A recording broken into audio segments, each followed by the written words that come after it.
Bueno, resumiendo lo que hemos visto hasta ahora, vimos cómo formular el problema de optimización de una Support Vector Machine que trata de encontrar el hiperplano separador de máximo margen. Para eso encontramos una descripción matemática del margen que nos permitió formular una función objetivo. Después pusimos las restricciones de que todos los ejemplos queden bien clasificados. Y formulamos después el lagrangiano. Como teníamos problemas de desigualdad, lo que nosotros tenemos que hacer es asegurarnos que los óptimos, las soluciones óptimas que encontramos haciendo derivando e igualando a cero, satisfagan las restricciones de KKT. Una me exige que mis lambdas sean positivos y la otra es esta restricción de holgura complementaria que me dice que los lambdas solamente van a ser distintos de cero para los casos en que los puntos que están en los hiperplanos paralelos al hiperplano separador más cercanos. Los círculos más cercanos al hiperplano separador o los cuadrados más cercanos al hiperplano separador. Para todos los demás los lambdas van a valer cero. Si uno plantea este problema de optimización y se lo pasa a hacer un solver de optimización cuadrática, podría resolver el problema, pero sería un problema súper caro porque involucra un gran número de parámetros, los W, los B y los lambda. Entonces lo que uno puede hacer es simplificar el problema de optimización transformando el lagrangiano en una función que depende solamente de los multiplicadores de Lagrange y nada más que eso. Y eso se conoce como el problema dual. En optimización lagrangiana los problemas tienen primales, que es como el problema que vimos anteriormente, tiene una visión alternativa que se llama el dual. Y en ciertas condiciones, optimizar el dual es equivalente a optimizar el primal. En este caso particular de problema, que es un problema convexo cuadrático, tenemos garantía de que si optimizamos el dual es equivalente a optimizar el primal. Y la gracia es que en muchos casos el dual es más barato optimizar que el primal. Entonces lo que hacemos es formular el dual del lagrangiano y optimizar ese en la práctica, porque es más barato optimizar. Entonces el dual del lagrangiano solamente va a depender de lambda, solamente va a depender de los multiplicadores de Lagrange. ¿Cómo se hace eso? Tengo que reemplazar la ecuación 2 y 3 que obtuve derivando el lagrangiano en función de W y en función de B, que me daba este W y me daba esta restricción de acá. ¿Se acuerdan? Reemplazo reemplazo esta información, sobre todo esta, y esta la voy a usar después, en mi lagrangiano primal, y después yo desenrollo todo esto y juego con el álgebra y llego a una expresión del lagrangiano dual, ¿ya? Que lo voy a explicar más tarde cómo se llega a esto. Pero la idea es que lo único que hice en verdad fue reemplazar estos W aquí y usar esta información de aquí para llegar a esta expresión de aquí. Entonces el lagrangiano dual solamente depende de lambda. Entonces va a ser más fácil de optimizar. Porque solamente depende de los parámetros lambda, no depende ni de W ni de P. Entonces la idea es que si yo optimizo el dual, ese óptimo es válido y después solamente tengo los valores de lambda y con esos valores de lambda yo puedo encontrar después los valores de W reemplazando acá. Esa es la idea. Entonces el dual queda así, queda como la suma de los multiplicadores de Lagrange menos un medio por la suma, y acá recorre el dataset dos veces, hace como un doble for, por el producto de dos multiplicadores de Lagrange, por el producto de dos puntos con sus valores y el producto punto de dos datos. O sea, tengo que recorrer todos los datos dos veces, todas las combinaciones de datos, y llegar a esta expresión de acá.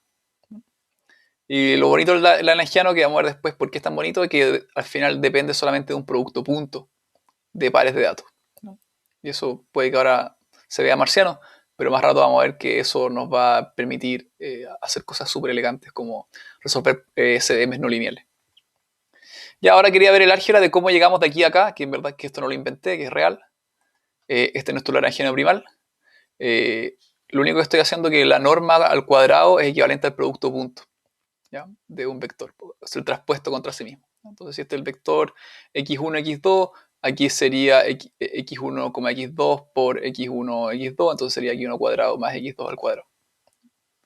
Entonces reemplazo esta norma al cuadrado por esta expresión de acá y tengo entonces este es lo que me habla del margen, ¿no es cierto? Y estas son mis restricciones de desigualdad con mis lambda. Entonces reemplazo la ecuación 2 aquí, o sea, cada vez que veo un W lo voy a reemplazar como la suma de los multiplicadores de Lagrange por el valor de la etiqueta, por el vector. Acuérdense que esto es escalar y este es un vector. Y los reemplazo aquí, aquí y aquí. y llego a esta ecuación de acá, ¿ya? Entonces acá estoy estoy haciendo una iteración sobre todo el data, sobre todos mis puntos para mi W. Aquí lo mismo para mi W. Y aquí reemplacé esta expresión de acá, viene al reemplazar W aquí. Entonces tengo mi lambda i, mi i sub i, y tengo de nuevo la suma de todo esto, ¿ya? Entonces los índices los quedan bien ordenados. Esto sumado por i, entonces mi índice acá es por j, ¿no? Cambio el índice. Y acá hago una segunda iteración y acá también cambio el índice para que se entiendan bien sobre qué estoy iterando. Si yo hago un poco de álgebra sobre esto, me voy a dar cuenta de que voy a tener la suma de los lambda i menos 1 por menos 1, que es esta expresión de acá. Y voy a ver que de aquí voy a sacar una vez la iteración, la multiplicación de los lambda i por los lambda i por el i, xx, y a eso yo le resto esto de acá y me queda menos un medio. O sea, acá tengo un menos 1 de esto, más esto me queda menos un medio. Y si quieren, si de verdad quieren entender bien esto, es solamente álgebra, lo pueden hacer ustedes. Pero, y de aquí me sale que me sale una suma de mi lambda i por su i sub i, que sale esto de acá. Y esta expresión de acá multiplicada por b, ¿ya? Que viene esto de acá. Y esta expresión de acá, lo bueno que tiene es que se va a 0 por la ecuación 3. Acuérdense que la ecuación 3 decía que la suma de los lambda i sub i de todos los elementos valía 0, entonces esto se me da 0. Y este es el dual, ¿ya? Entonces, ¿qué es lo que tengo ahora? Tengo otra expresión para optimizar mi problema que solamente depende de lambda. Y la gran diferencia del dual es que se convierte en vez de un problema de minimización en un problema de maximización. Entonces hablamos de Lagrangiano primal y dual. El Lagrangiano dual involucra solamente los multiplicadores de Lagrange y los datos de entrenamiento. Entonces depende de menos parámetros y por eso va a ser más fácil de entrenar. Mientras que el Lagrangiano primal involucra los multiplicadores de Lagrange, así como los parámetros del hiperplano W, B. ¿Se dan cuenta? O sea, en el primal tenía que encontrar W, B y lambda, mientras que acá solamente tengo que encontrar los lambda. Y una vez que los encuentre, después, como tengo la expresión de W y B, las puedo reemplazar para encontrar los óptimos de W y B. Cuando uno pasa de un primal a un dual, pasa de ser un problema de minimización a un maximización. Entonces ahora quiero encontrar los máximos lambdas y no los mínimos W como acá. Ya, y lo más importante es que, como este es un problema de optimización convexo cuadrático, las soluciones tenemos garantías teóricas de que si yo resuelvo el dual, el óptimo que encuentro también es óptimo para el primal. Siempre y cuando, claro, que tengo que verificar que mi óptimo respete las restricciones KKT de holgura complementaria y que todos mis lambdas sean positivos. Ya, entonces lo único que hice hasta ahora fue modelar el problema como un problema de maximización ahora que depende solamente de los lambda. Y el problema de optimización dual se puede resolver mediante técnicas numéricas de programación cuadrática. O sea, yo esto se lo puedo pasar a un solver y puedo así entrenar mi SVM. Y en un principio, cuando se inventaron las SVM, se usaban solver estándar y lo que hacía muy caro, hasta que se inventó un algoritmo de solver que es específico para el problema para encontrar los lambdas en el dual de la Support Vector Machine, que se llama Sequential Minimal Optimization de Platt. Acá les puse el link al algoritmo. Y un algoritmo bastante bonito que va iterando y va encontrando los lambdas iterativamente, haciendo ascenso coordinado. Y eso permitió que al final las SVMs no dependieran de solvers específicos de programación cuadrática y pudieran usarse directamente en librerías de Machine Learning. Entonces la idea, ahora me tienen que creer que el algoritmo no se lo voy a enseñar porque tendría que hacerles muchas más clases, pero usando ese SMO, que es un algoritmo de optimización cuadrática, uno encuentra los valores de lambda iterativamente.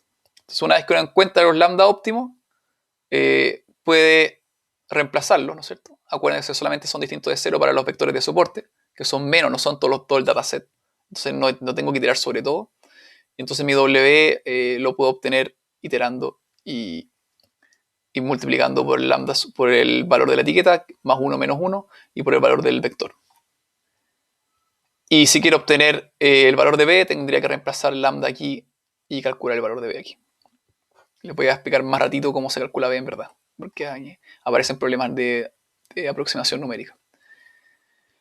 Y ahora, una vez que yo quiero hacer una clasificación, acuérdense que yo para hacer una clasificación tenía que evaluar el punto en el hiperplano que yo obtuve, y si era y si era mayor que 1 era la clase positiva, si no era menor que menos 1 era la clase negativa. Entonces básicamente lo único que tengo que hacer ahora es operar, iterar. Si tengo un punto X que no sé a qué clase es, tengo que iterar entonces sobre mis support vectors, ver el lambda, hacer el producto punto, sumar b y ver qué me sale. Y esa era mi límite de decisión que he expresado bajo la siguiente ecuación. ¿Ya? El valor de b se obtiene resolviendo la ecuación 5 para los vectores de soporte, esta de acá. Uno esperaría que si esto está bien calculado sea equivalente para todos, pero en verdad uno tiene una ecuación por cada vector de soporte. Entonces, debido a que los lambda se calculan numéricamente, estos pueden tener errores numéricos y el valor calculado para b puede no ser único. O sea, puede que cuando uno calcule b con un supervector no sea igual que el b que sale para otro supervector. Entonces, en la práctica, ¿qué es lo que uno hace? Calcula b para cada uno de los vectores de soporte y promedia. Y con eso tengo el b larga. Como ya tengo el b larga, ahora puedo hacer predicciones. Básicamente la predicción, tengo un dato de testing z, yo le aplico la función signo a operar el hiperplano sobre este punto. Y el hiperplano, ¿cómo lo obtengo? Iterando sobre los vectores de sumando, sobre mis vectores de soporte, el y de esos, que es la salida real, el vector, y haciendo un producto punto acá. ¿Cuál es el producto punto? Solamente la suma de las multiplicaciones de cada uno de los elementos. Entonces, si f de z igual 1, entonces el ejemplo se clasifica como clase positiva, de lo contrario se clasifica como clase negativa. Y en teoría, entre más grande el valor absoluto, más confianza tengo en la predicción. Más lejos estoy del libre plano. Si estoy en el borde, tengo poca certeza de qué clase pertenece el ejemplo. Y lo bueno es que como esto depende de lambda, para clasificar solo podría yo saltarme y no tener una expresión, nunca calcular W directamente. Y solamente podría iterar sobre los vectores de soporte, que los conozco, sobre esos datos, y hacer mi predicción. Ya, siempre, acuérdense que la restricción de gordura complementaria nos exige que lambda es distinto de 0 solo para los vectores de soporte, y esos son los puntos que están más cerca del hiperplano separado. Ya, entonces, de cierta manera, optimizar una support vector machine implica encontrar los vectores de soporte, y que generalmente son muchos menos que el dataset. No sé, son muchos menos. O sea, yo en un dataset de 300 generalmente uno pilla 10 vectores de soporte. Eso. Con eso concluimos con formalizar el problema de optimización de un support vector machine.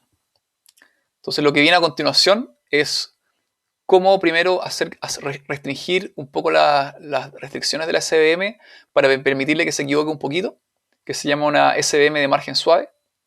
Y lo último, que es lo más interesante de la SVM, es cómo hacer que la SVM pueda ser no lineal. O sea, que no esté restringida a encontrar un hiperplano lineal, sino que pueda encontrar regiones no lineales.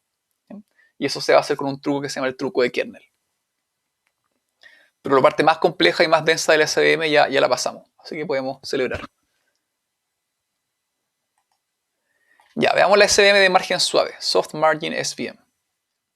Tenemos acá un ejemplo que agarramos el mismo dataset que teníamos antes con los cuadrados y los círculos, pero les agregamos dos ejemplos nuevos que son bastante ruidosos. Le agrego un círculo aquí y un cuadrado aquí. Ya, entonces mi margen anterior, B1, ya no es perfecto. Este de acá. Este margen de acá no es perfecto porque está haciendo un error en clasificar el cuadrado acá y un error en estar clasificando el círculo aquí. Mientras que el hiperplano B2, este sí está dejando todos los círculos para acá y este sí que está dejando todos los cuadrados para acá. Pero el margen de B2 es mucho más chiquitito que el margen de B1. Entonces la pregunta, ¿qué clasificador es mejor?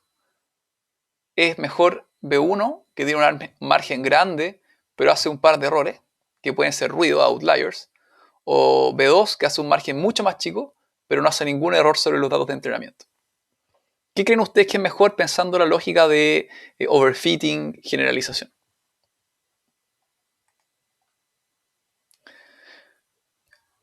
Veamos, entonces el límite de decisión B1 clasifica erróneamente los dos datos nuevos, mientras que B2 los clasifica correctamente. Pero esto no significa que B2 sea un mejor límite de decisión que B1. Los nuevos ejemplos pueden corresponder a ruido en los datos de entrenamiento. Entonces, en la práctica, B1 debería seguir siendo preferible a B2 porque tiene un margen más amplio y eso lo hace menos susceptible a overfitting. Pero lamentablemente, como tenemos formulada la SVM actualmente, no contempla errores en los datos de entrenamiento. Yo tengo restricción para la solución de que no puedo, por cómo está formulado el lagrangiano, no puedo hacer errores de clasificación. Entonces la SVM que vimos ahora estaría restringida a hacer este margen, que es mucho más bajo. Entonces la idea de una SVM de margen suave es relajar un poco las restricciones para dejarle a la SVM que haga un poco de errores, pero le dé más prioridad a que el margen sea lo más grande posible. Esa es la idea. Entonces vamos a ver cómo podemos modificar el problema de optimización para aprender un límite de decisión que sea tolerable al ruido, usando un método conocido como el margen suave, o soft margin del inglés. Y ahí esto va a permitir a mi SVM que construya un límite de decisión incluso en situaciones en que las clases no sean linealmente separables. O sea, puede ser que en verdad no exista el hiperplano perfecto, que eso es lo que pasa en la práctica, es decir, no existe el hiperplano que separa los datos perfectamente, pero voy a encontrar el mejor posible y con el mejor margen posible. Entonces el algoritmo de aprendizaje tiene que tener un balance, un trade-off entre el ancho del margen y el número de errores hechos por la SVM sobre los datos de entrenamiento. O sea, no quiero equivocarme tanto, pero tampoco quiero achicar demasiado mi margen para evitar hacer los errores. Entonces la idea es formular un problema de optimización más complejo que permita incluir este balance.